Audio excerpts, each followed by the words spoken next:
A librarian and a contrarian face off in this tale of a very reluctant reader. With the help of Miss Brooks, Missy's classmates all find books they love in the library. Books about fairies and dogs and trains and cowboys.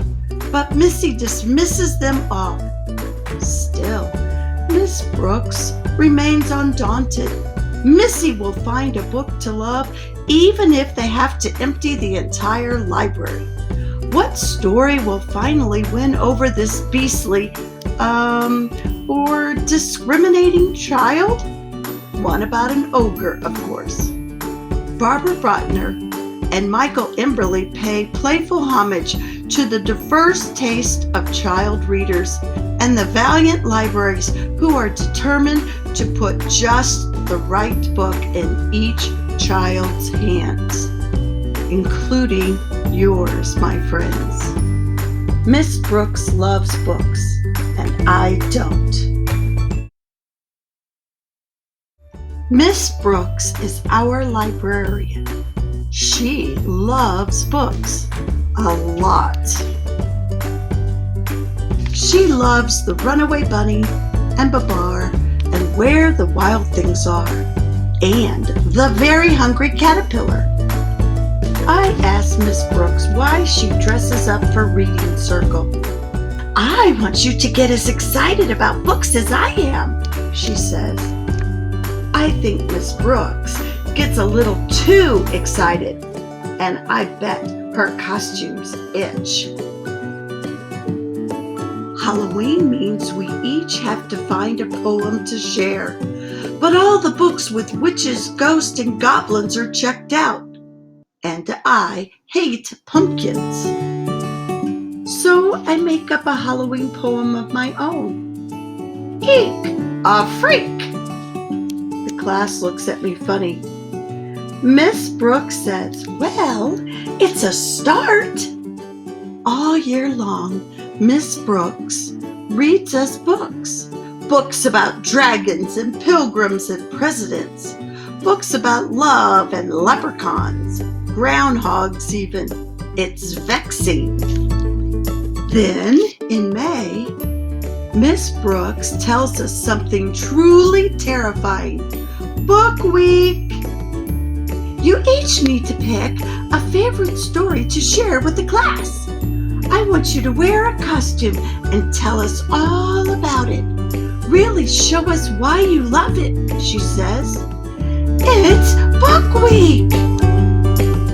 I'll never love a book the way you do, I tell Miss Brooks. Don't be so sure, she says. When I get home, I ask my mother if we can move to a new town. My mother says there's a librarian in every town. I ask if she wants to do my assignment for me. I've already been in first grade, says my mother. Every single day of Book Week, kids share stories about trains and fairies and cowboys and dogs. Every single day of Book Week, kids share stories about trains and fairies and cowboys and dogs. Then the flower fairy flew out. Giddy up, yippee-yi-yo! So he just said, woof. When Miss Brooks asks what I think, I say, too flowery, too furry, too clickety, too yippity. So Miss Brooks fills my bag with more books for me to read with my mom. But I don't like any of them. They're too kissy, too pink, and too silly, I tell my mother. You're as stubborn as a wart, she says. Warts? I want to read a story with warts, I shouted. Warts! My mother finds a book called Shrek. Shrek has hairs on his nose, and he snorts. I love that. Can you read it again, I asked? Snort, snort, snort. Snort, snort, snort. I love this book. I have to practice the words over and over, but my mother helps. Then we make an ogre costume.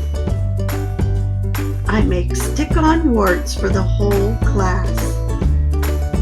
When I get to school the next day, I ask Miss Brooks to lend me a hand.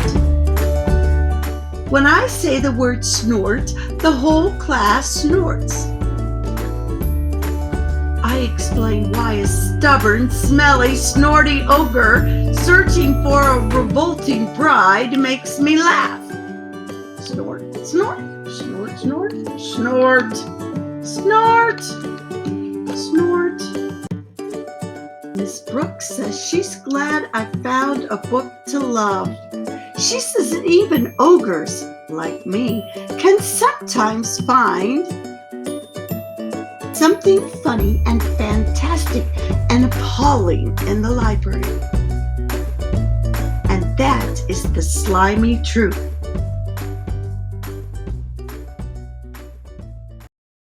Thanks everyone for listening to Storytime with Lorelei again. You know, I always say, if you can't wait to find out what happens on the next page, you're reading the wrong book.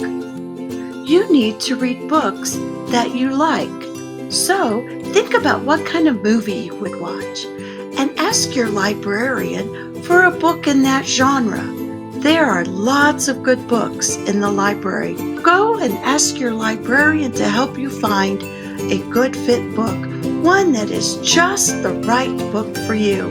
See you next time, friends. Bye.